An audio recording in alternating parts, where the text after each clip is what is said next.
eu te amo. O amor dele dura para sempre, ele está aqui te amando. Irmãos, eu hoje já tive assim uma boa experiência na vinda para cá. Eu tenho muito medo de passar em ponte.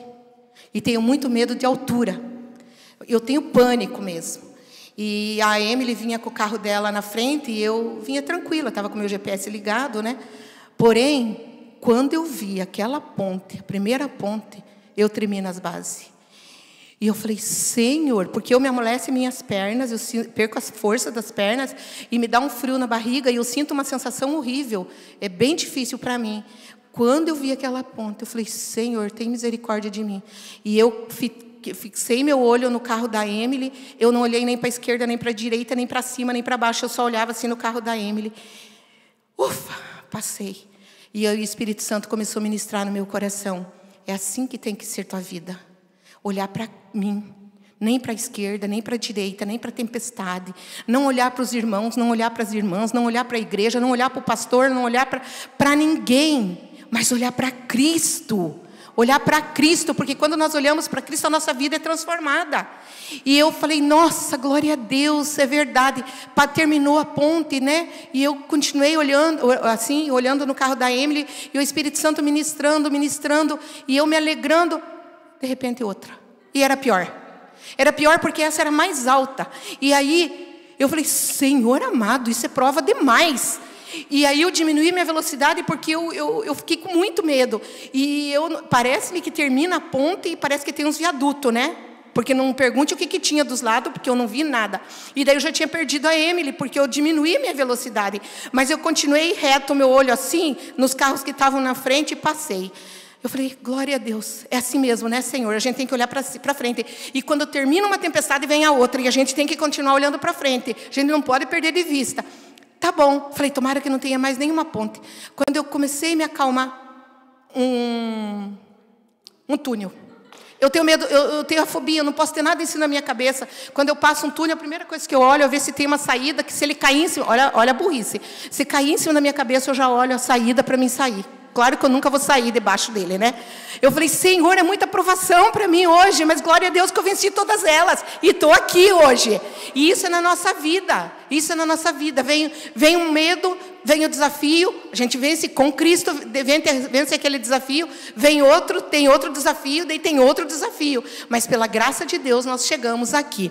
Eu queria ler com vocês... Eu não vou demorar no que Deus me colocou para a gente conversar hoje, para refletir. Eu queria falar outros temas, mas o Senhor me moveu para esse tema e não teve como eu mudar, se eu sou obediente a Ele. Porque eu sou dele e vocês são dele. Então, tudo é para Ele e é dele, né? E eu estou muito feliz por conhecer vocês hoje. Acho que eu já falei isso, né? Porque é maravilhoso estar na casa do Pai. Ainda mais quando a gente sente a presença visível dele passeando pelo nosso meio, né? Olhando para cada coração, olhando para cada mente, olhando para cada estrutura, olhando para cada dificuldade. O Senhor está aqui hoje fazendo isso conosco. Glória a Deus. Em Gênesis, no capítulo 48, o versículo 17 a seguir, fala assim: quando José viu seu pai colocar a mão direita sobre a cabeça de Efraim, não gostou. Por isso pegou a mão do pai, a fim de mudá-la da cabeça de Efraim para a de Manassés. E lhe disse: não, meu pai, este aqui é o mais velho. Põe a mão direita sobre a cabeça dele. Mas seu pai recusou e o respondeu: eu sei, meu filho, eu sei. Ele também se tornará um povo, também será grande. Apesar disso, seu irmão mais novo será maior do que ele, e seus descendentes se tornarão muitos povos. Assim, Jacó os abençoou naquele dia, dizendo: o povo de Israel usará os seus nomes para abençoar uns aos outros com essa expressão: que Deus faça a você como fez a Efraim e Manassés. E colocou Efraim à frente de Manassés. Todos nós, né, conhecemos, nós cristãos, já crescemos na escolinha dominical, na salinha das crianças, conhecendo a história de José. José foi aquele homem, né, que era preferido pelo pai, era inteligente, era um sonhador. E o que aconteceu? Quando os irmãos viram tudo que José era, eu só vou puxar isso aqui um pouquinho para frente. Aí, quando José viu, quando os irmãos viram o que José era, o que aconteceu? José já começou a surgir inveja. Na verdade, não era nem inveja, era ódio. Porque um irmão pegar o outro e jogar numa cova, é ódio, né? Aí inventaram a história de vender ele, venderam ele, sujaram a túnica dele e tudo. Então José foi odiado pelos irmãos. José foi machucado pelos irmãos. Os irmãos que eram para amá-lo, para cuidá-lo, porque ele era um dos filhos mais novos, ele era para ser assim. E os irmãos fizeram isso. E agora eu pergunto para você, será que você também não foi machucado? Será que você também não foi humilhado por aquela pessoa que era para te amar, aquela pessoa que era para te cuidar, aquela pessoa que era para te respeitar, aquela pessoa que era para te proteger, e, no entanto, não aconteceu nada disso? Então, é para ver que isso já acontecia naquele tempo e hoje não é diferente. Quantos irmãos que têm ciúme do outro irmão, quantas pessoas... Isso é irmãos na igreja, é irmão biológico, é amigos. A gente muitas vezes é machucado, é tratado mal por alguém que não deveria fazer isso. E, no entanto, José foi humilhado pelos próprios irmãos, foi vendido. Já pensou você ser vendido? É uma humilhação você ser vendido também, né? Ele foi injustiçado na casa de Potifar, porque a mulher acusou ele, né? Cometeu uma injustiça de um ato que ele não cometeu, né? Ele foi caluniado, né? E preso. Então José aparentemente deu tudo errado na vida dele. Mas existem outras reflexões sobre José, que tudo isso que aconteceu na vida dele foi um propósito de Deus para um bem maior no final. Mas hoje a gente não vai falar sobre isso, que não é a orientação do Espírito Santo sobre esse texto. Então José foi um homem assim que passou por vários problemas, por várias dificuldades, mas ele seguiu firme, ele foi firme, ele foi fiel. Há historiadores que falam que José não se desviou pelo exemplo que ele tinha do pai, porque ele escutava o pai contar as histórias de tudo que o pai passou, por infidelidade,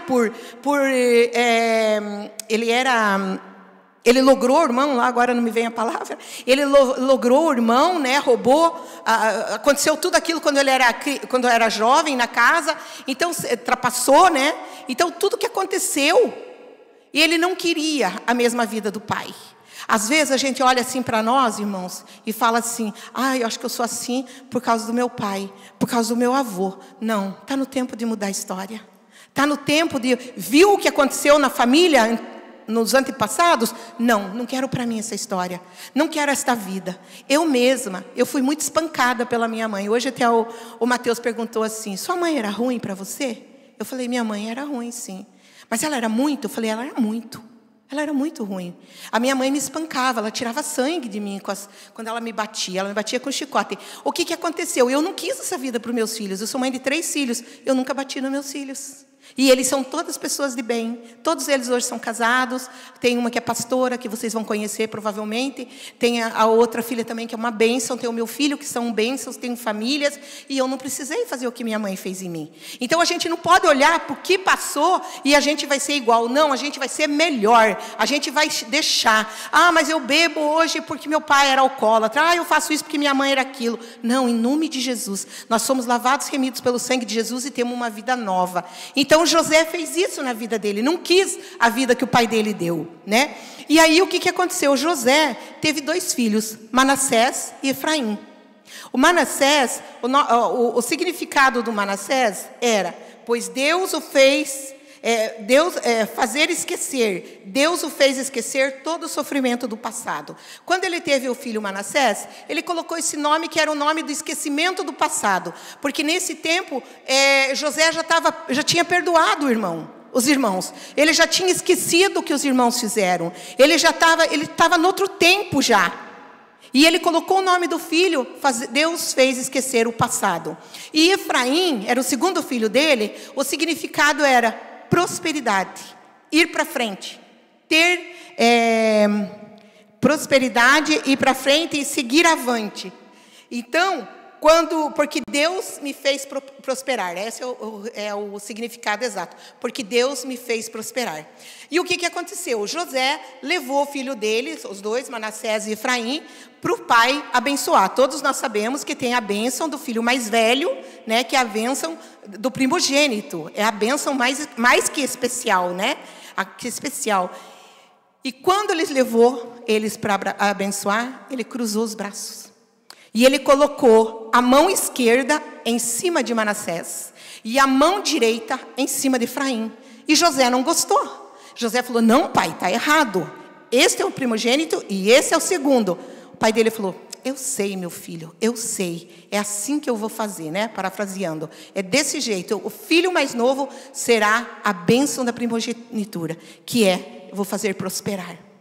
Eu estou aqui nessa noite para dizer para vocês que não importa o lugar que você está, não importa se você é o filho, o primeiro, o segundo, o terceiro, o quarto, o quinto, não importa se você foi amado pelos teus pais, não importa se você não foi amado, se você foi rejeitado, não importa o que você está vivendo, não importa o que você viveu até hoje, não importa se você na infância, na juventude, teve palavras de maldição, você não vai dar nada, você não é nada, você é um atraso, você só me dá trabalho, você isso, não importa o que o mundo te disse. O que importa é a bênção que Deus te deu. A bênção que Deus te deu, a bênção da primogenitura. Não importa, não, vou mudar de lugar porque lá é melhor. Não é. O lugar não é melhor. É onde você está. O bom é onde você está. Porque aqui você recebe a bênção de Deus. Aqui você tem a bênção. Não, vou embora para o Brasil porque lá é melhor. Não é. Se Deus trouxe você aqui, é aqui que o Senhor te plantou, é aqui que Ele vai abençoar, porque a bênção dEle está sobre você, independente de qualquer coisa, Deus quer te fazer prosperar. Se você não está prosperando, tem algo errado, talvez você ainda é Manassés, talvez você precise passar por Manassés, esquecer as coisas do passado, esquecer o que aconteceu no passado, ser livre do passado. No Brasil eu era, no Brasil eu tinha, eu também, no Brasil eu tinha vida de princesa, mas Deus me trouxe para cá, Deus me trouxe para cá para me fazer aquilo que tem que ser feito aqui. Não importa, não é a profissão, você não é desmerecido pela profissão que você tem aqui, você não é menos que nada, que por causa disso, por causa daquilo. Não, se você não está prosperando, porque Deus, eu não vim pregar prosperidade, mas o nosso Deus é da prosperidade, sim. Deus pegou o povo do Egito, que era escravo, e numa noite Ele tornou eles livres e ricos. Não tem palavra mais linda do que essa. Deus tornou o povo de Israel numa noite. Quem era escravo, no outro dia saiu rico. Porque Ele pediu para eles irem nos vizinhos, pediu o que eles tinham, e eles encheram as bolsas, pegaram tudo que os vizinhos deram, e eles saíram para viajar, ricos e livres, não eram mais escravos. Então, às vezes, assim, hoje não é a palavra prosperidade, tipo, porque Deus, você não vai sofrer. Não é isso, é batalhado. A nossa vida com Cristo é de dia a dia, como eu atravessei as pontes. Termina uma ponte e tem outra, termina uma ponte e tem a outro problema. Passa uma dificuldade e tem outra, passa outra dificuldade e tem outra. Mas o que importa é a bênção que está sobre nós. É a bênção que está. Não, esse lugar aqui não é bom. É bom. O lugar que eu moro é bom. Os Estados Unidos é bom. O Brasil é bom. Seja onde você estiver, é bom. Se você tem a bênção de Deus, não precisa você bater cabeça. Você tem a bênção de Deus. Você pode, homem que está aqui, né, hoje, o pastor Guto vai vir incendiado, vai incendiar vocês, né, que vocês não puderam ir, e a gente entende isso e respeita. Mas vocês, talvez, o pai de vocês não agiu como um pai, como Deus. Você tem até dificuldade hoje de encarar o pai pela dificuldade que você teve. Recebe a bênção do Senhor hoje sobre a vida de vocês. Recebe a bênção do Senhor. O que passou, passou. Você deixa de ser hoje Manassés, que o que passou foi para trás, mas a partir de hoje você tem a bênção do Senhor. O Senhor abençoa a tua casa, a tua família, teus filhos, teus netos, tua esposa. O Senhor veio para te abençoar nesta tarde. O Senhor veio veio para despertar teus sonhos. O Senhor veio para... Talvez você tinha sonhos, você veio para cá com sonhos. Deu tudo errado, não aconteceu. Mas eu vou te dizer que Deus é o Deus que realiza sonho. José sonhou quando era pequenininho, não sei que idade que ele tinha, né? Ele era criança, ele sonhou e parece que morreu todos os sonhos dele. E olha o que aconteceu. No final, José... foi realizado os sonhos dele. Tudo que ele sonhou, realizou. E continuou com Efraim. Continuou a prosperar. Continuou, porque a bênção do Senhor veio sobre a prosperidade. Eu vou contar um testemunho breve. Eu fui, assim, pobre, muito pobre. E com 12 anos, eu parei de estudar. Eu não pude estudar mais. E eu sempre fui uma criança muito esperta e muito ativa. E eu amava estudar. Eu gostava de estudar. Então, já foi me arrancado ali, né? Eu já não pude estudar mais. Mas eu fui trabalhar para ajudar minha mãe, trabalhei, cresci, casei, tive meus filhos e tal. Mas eu sempre lia muito, gostava de ler e tudo, mas nunca mais estudei. Estudei até a 5ª série só. Quando eu tinha mais de 40 anos, meus filhos já estavam grandes, já estavam todos adolescentes, eu resolvi de voltar a estudar. E eu fui e fiz o ensino fundamental, fiz o médio. E daí fui fazer cursinho para vestibular. Não sei se vocês lembram os cursinhos que a gente fazia no Brasil. Só que eu morava 40 quilômetros da primeira cidade que tinha esses estudos. Porque eu fiz aqueles estudos mais rápidos, né? E aí eu ia toda noite de ônibus fazer esse estudo. Terminou, fui para fazer o cursinho de vestibular. Era eu de 40 anos, com toda a criançada de 17 anos que estavam terminando o ensino médio. Mas eu me achava o máximo, eu amava. Eu amo ser mãe. Então eu me amava porque eu achava que eu era mãe de todos eles. Eu brincava com todos eles e eu era muito feliz naquele cursinho. Chegou o dia do vestibular, fiz o vestibular. Na escola estadual, na faculdade estadual, porque a particular eu não podia pagar. Meu marido era bem de vida, mas ele não pagaria, né? Então eu tive que andar com a minha conta e risco. Passei no vestibular da estadual. Isso foi em setembro. Quando foi em janeiro do outro ano, né, que daí setembro, outubro, novembro, janeiro, em janeiro tinha outro vestibular. Eu resolvi mudar de curso, fazer outro vestibular. E o que aconteceu? Fiz o outro vestibular e fui super bem colocada. Parece que eu fui entre os quinto. No meio daquela criançada, né, eu lá numa escola estadual, que é mais difícil, que a concorrência é maior, passei, fiquei feliz da vida. Contando os dias para ir para a escola. Meu Deus, vou conseguir minha faculdade tão sonhada desde criança e tal. Quando eu cheguei no primeiro dia da aula, eu sentei na cadeira toda feliz, toda alegre. Quando eu entrei na sala, assim, eu senti um cheiro, assim, não sei se era do chão, do que era, mas aquilo assim já embrulhou meu estômago, já não gostei. Aí o professor ficava assim, ó, falando assim, na aula, e falando assim. E aquilo foi me fazendo assim, E vinha uma voz assim, aqui não é o teu lugar, aqui não é teu lugar, aqui não é o teu lugar. E aquele professor andando para lá e para cá, andando para lá e para cá, e ele tinha um cabelo bem liso, ele fazia assim no cabelo, nunca vou esquecer. E eu falava assim, meu Senhor, o que está acontecendo comigo? Eu vou vomitar. E eu tive que sair para fora da sala, porque eu ia vomitar dentro da sala da aula. Me deu náuseas, e aquela voz, aqui não é o teu lugar, aqui não é o teu lugar. E eu peguei e saí. Só que o ônibus que ia me levar era 11 horas da noite para me levar de volta. E isso era antes das 8, porque a aula começou às 7 e eu não aguentei ficar 1 hora dentro da sala. Aquela que gostaria... E sem contar um detalhe, que eles, lá a cidade era pequena, quando eu passei no segundo vestibular, eles me deram um trote, desfilaram pela cidade inteira, porque todo mundo conhecia a Ednei passou no vestibular e agora ela vai fazer faculdade, porque era meu sonho. E aí me vem aquela voz que ali não é meu lugar. O que eu fazia? Fui embora, saí dali, achei uma carona, fui embora. Quando eu cheguei em casa, só falei que eu não passei bem, não contei nada. Só falei que eu não me senti bem, que eu tive enjoo, que eu fui embora e tal. Veio o carnaval, porque daí vinha o carnaval, né? Que lá é assim, começa a aula um dia, daí já vem as férias, uma beleza. Veio o carnaval, e eu orando, Senhor, o que vai acontecer comigo? Eu não posso, eu tenho que voltar para a escola. E a voz dizia, não.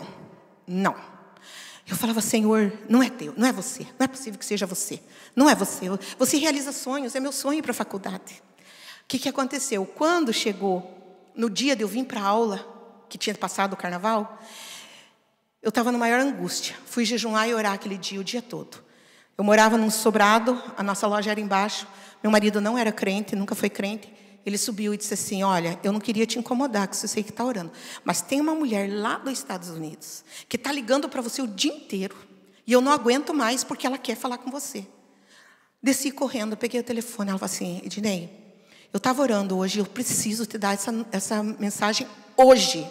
Eu estava orando e Deus disse que não é para você voltar para a faculdade. E ela não sabia de nada, nem que eu tinha passado em vestibular. Ele falou assim: não é para você voltar para a faculdade, porque você vai fazer a faculdade nos Estados Unidos do jeito que você gosta. Irmãs, eu nem tinha vontade mais de vir para os Estados Unidos, já tinha vindo 3 vezes. Pensei, não vou mais, porque eu vim há 20 anos atrás, eu tenho um namoro muito grande com os Estados Unidos. E agora faz mais de 15 anos que eu estou aqui, daí não voltei mais. Mas até então eu já tinha vindo 3 vezes para cá e eu não tinha mais planos de vir para cá. E aí, eu bem financeiramente no Brasil, tranquila e tal. E ela falou isso: e você vai fazer a faculdade tua nos Estados Unidos? Eu falei, ok. E daí para mim enfrentar a família e dizer que eu não ia mais para aula? Depois de tudo aquilo, depois de tudo estudo, depois de tudo, as pessoas não entendem nossos sonhos. Aí eu cheguei, contei, o meu filho falou assim: uau, mãe, agora que eu achei que você ia se acomodar e ficar sem aventuras, já vi que a vida vai continuar, né, mãe? Eu falei, é Deus, né? E era Deus mesmo. Resumindo, cheguei aqui nos Estados Unidos, deu lá umas reviravoltas na minha vida. Isso foi em fevereiro. Maio daquele ano eu estava aqui nos Estados Unidos. E o que aconteceu? Eu fui estudar na faculdade, aqui nos Estados Unidos, fazer teologia. Fiz 80% em português e 20% em inglês, porque meu inglês era bem ruim. Ainda não é muito bom, mas aquele tempo era pior. E eu fiz a faculdade aqui. Deus me deu todas as condições para mim estudar aqui e fazer a faculdade. O que eu quero dizer para você? Sonhe, não importa o qual. Porque Deus realiza. Quando nasce um sonho dentro da gente, já nasceu no coração de Deus. E isso é na vida ministerial, na vida espiritual. Se você tem um sonho de pregar, se você tem um sonho de trabalhar no louvor, se você tem um sonho de trabalhar com criança, não importa o sonho, e você acha que você não tem capacidade, trabalhe porque Deus te capacita. Se você tem um sonho da tua casa própria, se você veio para cá querendo uma casa, um futuro melhor para a família, até um carro, não é pecado querer as coisas não, irmãos. Deus é um Deus, Ele não tem o ouro e a prata, Ele é dono do ouro e da prata. Então eu vim aqui hoje para dizer para você sonhar, para você não deixar de sonhar, para você não deixar de sonhar. Já estou terminando, irmãos. Aí, quando foi há 5 anos atrás, como eu falei aqui, quando eu comecei na oferta, a minha vida era estabilizada, estava tranquila, me veio um diagnóstico de câncer. E eu, assim, eu trabalhava muito no café. Quem conhece a igreja de Atlanta, sabe que quando a gente chega, nós temos sede própria lá. Tem um café que é servido todos os domingos. Eu era responsável pelo caixa daquele café. E lá tinha uma campanha 12 por 12, nos primeiro dia de janeiro, os primeiros 12 dias, tinha uma campanha todos os dias, essa se chamava 12 por 12. E a minha sobrinha, que é a pastora Priscila, chegou e falou assim: tia, nós vamos abrir o café todos os dias em janeiro, né, na campanha, mas você não precisa trabalhar, porque eu já estava debilitando o meu corpo, né, eu tive o diagnóstico em outubro do câncer. Ela falou assim: você não precisa trabalhar. Eu já tinha feito 2 cirurgias e eu já não tinha o físico bom. Ela falou assim: mas nós vamos abrir o café, porque toda a renda que entrar para este café, nesses dias, vai ser para ajudar uma pessoa da igreja. Eu nunca perguntei, irmãos, eu sempre trabalhei na igreja, eu nunca perguntei por que isso, por que aquilo, o que o pastor vai fazer, o que o pastor deixa de fazer. Eu não perguntei quem era a pessoa, não perguntei quanto, não perguntei nada. Eu só trabalhei. Eu falei, não, vai ser a última vez que eu vou ajudar alguém. Porque eu estava com câncer, eu não sabia o que ia ser da minha vida. Então eu pensei assim, vai ser a última vez que eu vou trabalhar no café, vai ser a última vez que eu vou ajudar alguém. Eu sempre gostei de ajudar as pessoas. Eu falei assim, vai ser a última vez de tudo na minha vida, eu vou trabalhar no café os 12 dias. Parece que eu faltei 2 dias que eu não tive condições físicas de ir. Então chegavam as irmãs trazendo a comida para vender naquele café, e eu perguntava para as pessoas que estavam responsáveis ali comigo: a quanto vocês vão vender esse prato? Ah, nós vamos vender a 3. Falei, não, vamos vender a 5, porque é para uma pessoa que está precisando. No outro dia, a quanto vão vender? Não, nós vamos vender a 7. Não, vamos vender a 10, porque é para uma pessoa que está precisando. Resumindo, todos os dias eu fiz a campanha para eles vender mais caro.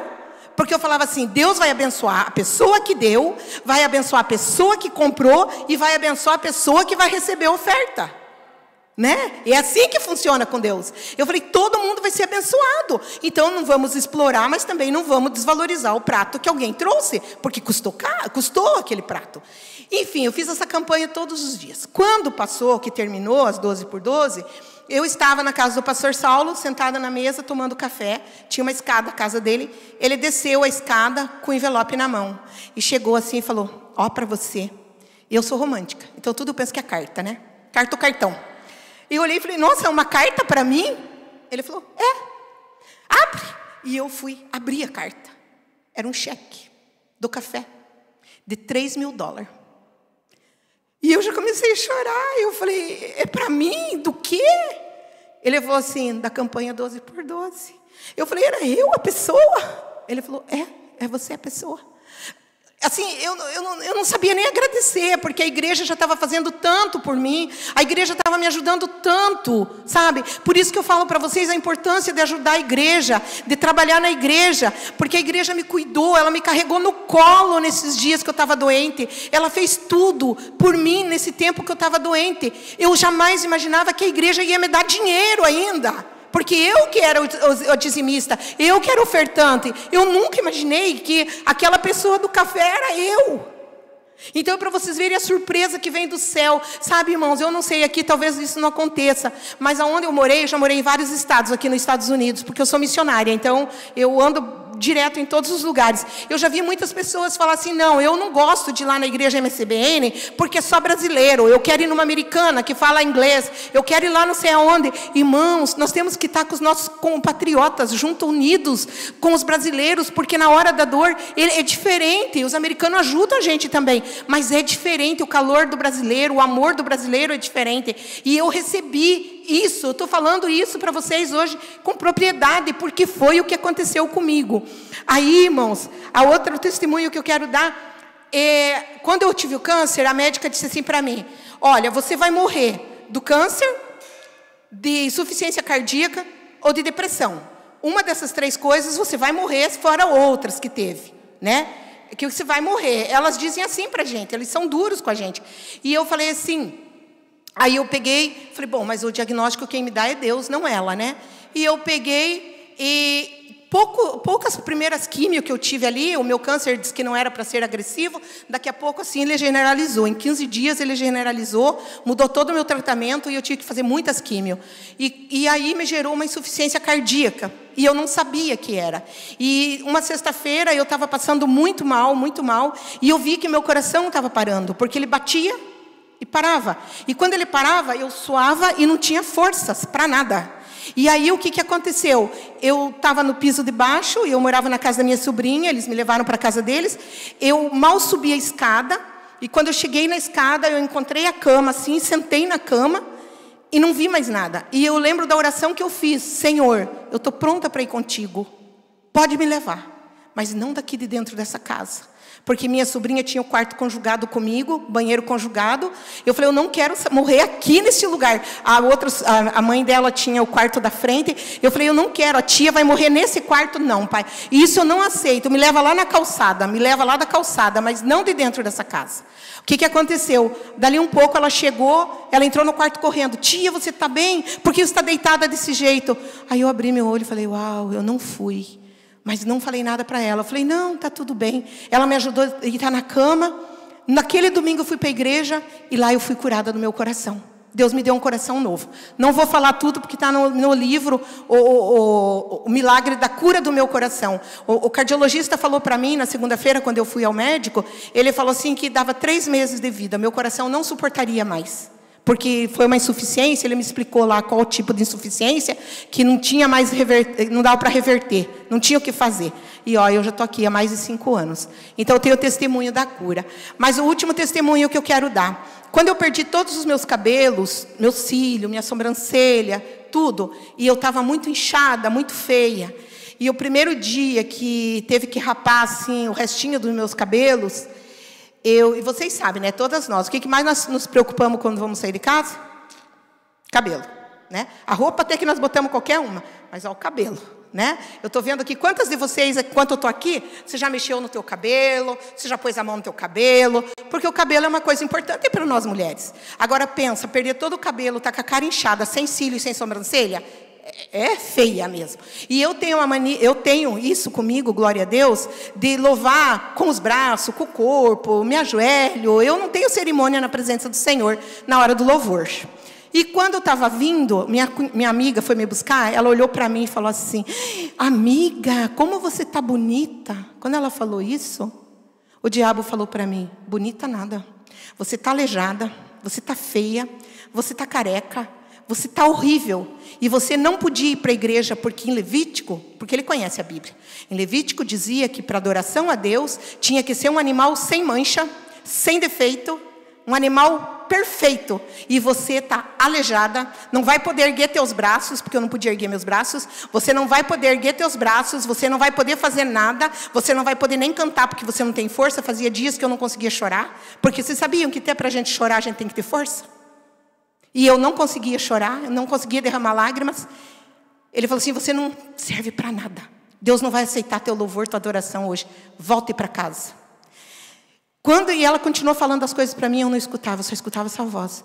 E eu olhei para ela e falei: ai meu Deus, eu não posso fazer ela voltar, porque ela vai perder o culto. Mas pior que é verdade mesmo, é verdade tudo isso. Todos esses pensamentos que vinha, que era o inimigo falando no meu ouvido, falava: é verdade, é verdade. E ela foi chegando perto da igreja, chegando, daqui a pouco nós estávamos na igreja. Eu chegava por último, porque ninguém podia me abraçar, porque eu já usava máscara naquele tempo, já usava luva, tudo, nem era o Covid, eu já usava aquilo tudo, por causa da minha imunidade, que era 0. E eu saía por primeiro para ninguém me abraçar, porque ninguém podia chegar perto de mim. Porque se a pessoa tivesse uma cárie no dente, e fosse uma saliva da pessoa, eu podia morrer. De tão grave que era a minha situação. Mas eu nunca deixei de ir na igreja, mesmo sabendo disso. Aí aquele dia eu cheguei numa tristeza, gente, mas numa tristeza, me sentindo a pior pessoa, com vergonha. E eu lembro que eu cheguei, já estava o louvor, e eu cheguei com muita dificuldade, eu me ajoelhei. E eu falei: Deus, me perdoa de eu estar aqui. Me perdoa, eu estou aleijada, eu estou feia, eu estou estraçalhada. E eu estou aqui na tua presença, me perdoa por eu estar aqui. E quando eu comecei a pedir aquele perdão, começou a vir lágrimas. E eu comecei a chorar, e a presença de Deus foi derramada sobre mim. Porque eu não precisava levantar os braços para adorar o Senhor. Eu não precisava nada daquilo. Porque Ele quer o coração teu, Ele quer você. Ele quer o que você sente. Ele quer a tua tristeza. Às vezes você chega aqui triste e você começa a ouvir o louvor. Chore na presença do Senhor, porque é isso que Ele quer de você. E o inimigo bota coisa no teu ouvido. Não erga o braço porque você vai passar vergonha. Não chore porque você é um homem, uma mulher. Não faça isso. Não, o Senhor quer adoradores em espírito e verdade. Ele, não vou adorar porque hoje não sei o quê, ou não vou adorar. Deus quer isso de nós. Deus quer isso de nós. E se você quiser ouvir mais testemunho, eu trouxe os livros para vender. É $10, tem em inglês, tem em português, o qual você preferir. Tem os livros ali, quiser abençoar a minha vida, compre um livro para você dar de presente. Para você. Eu tenho evangelizado com esse livro, porque eu chego na casa dos americanos, a pessoa está com câncer, eu já dou meu livro ali para as pessoas. Então, assim, se você quiser abençoar minha vida, compra. E vai ver o testemunho. E eu sei que Deus vai edificar a tua vida, porque foi Deus que me mandou. Não é comércio não, irmãos. Eu só não dou livro, porque eu não posso mesmo assim. Mas se você não tem dinheiro e quiser o livro, eu posso dar sim para uma pessoa, ou para duas, ou para 3. Eu não posso para dar todos vocês, mas eu posso. Mas voltando à nossa pregação, a pregação que Deus me colocou da bênção. Se você hoje, eu não sei se posso fazer isso, Emily? Se você veio aqui hoje e pensou assim: nossa, acho que meu pai nunca me abençoou, acho que eu nunca fui abençoado, eu acho que falta essa bênção. Se você quiser vir ficar aqui na frente, só com um ato de fé, você pode vir, pode ficar à vontade. Nós vamos orar por cada um, para que receba essa bênção, para que receba esse... Talvez assim, você pensa assim: nunca ninguém fez isso, eu nunca recebi, eu tenho sonhos, mas estão mortos. O Senhor hoje trouxe para restaurar sonhos, trouxe eu aqui para dizer para restaurar sonhos. A minha vida é um testemunho, irmãos. Eu tinha tudo aqui nos Estados Unidos, hoje eu não tenho nada, eu não tenho nenhuma casa, mas eu tenho tudo hoje.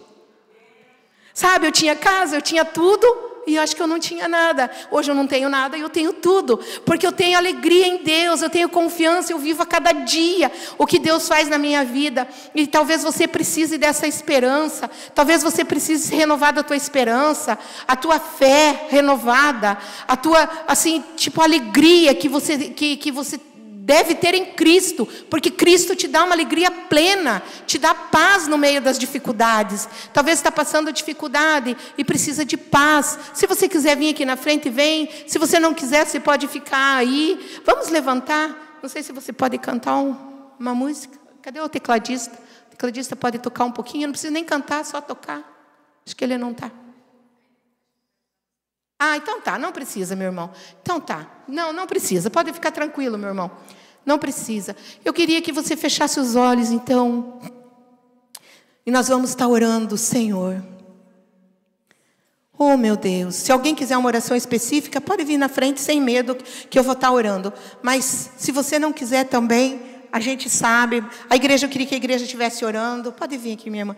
Eu queria que a igreja estivesse orando enquanto eu oro com ela. Que você estivesse orando, intercedendo. Isso, pode vir. Se tiver mais, pode virem para frente. Pode vir. Porque Deus, Ele trouxe hoje nós aqui para renovar nossos sonhos. Oh, Deus, Tu és maravilhoso, Senhor. Mais santo. Oh, Pai.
Que gere perdão na vida dela, Pai, de tudo que ela passou, das pessoas, Pai, que magoaram, das pessoas que ofenderam, Pai, até as frustrações, Pai, que ela às vezes não se perdoa por tudo que ela viveu, que ela possa, Senhor Jesus, hoje encontrar a plenitude em Ti, Pai. Também, Senhor, dá a bênção que foi dada, Senhor, a Efraim, a bênção da prosperidade, Pai. Talvez tua filha tenha andado nesse país tão triste, Pai, por tantas coisas, tantos sonhos que não se realizaram ainda. Que ressuscite os sonhos dela hoje, Pai, e que se realize, Pai, para a honra e glória do Teu nome, Jesus. Visita aquelas pessoas que ela ora, Senhor. Visita, Pai querido, coloca na mão dela aquilo que você tem preparado para ela, Pai. Aquilo que você tem preparado, Pai. Oh, Paizinho querido, dá, Senhor, a ela, Pai, que tira todo o impedimento, Pai, que ela não recebeu até hoje, Pai, e que ela possa glorificar o Teu nome através disso. Em nome de Jesus, em nome de Jesus. Oh, Pai, eu quero, Senhor, entregar cada irmão que está aqui, Pai. Eu entrego a minha vida, Pai. Eu entrego a vida de cada um. Eu entrego a vida dos pastores desta casa. Que os sonhos deles, Pai, se realizem nesta casa, Pai. Que são sonhos, Pai, de muitas almas ganhas para Ti, Pai.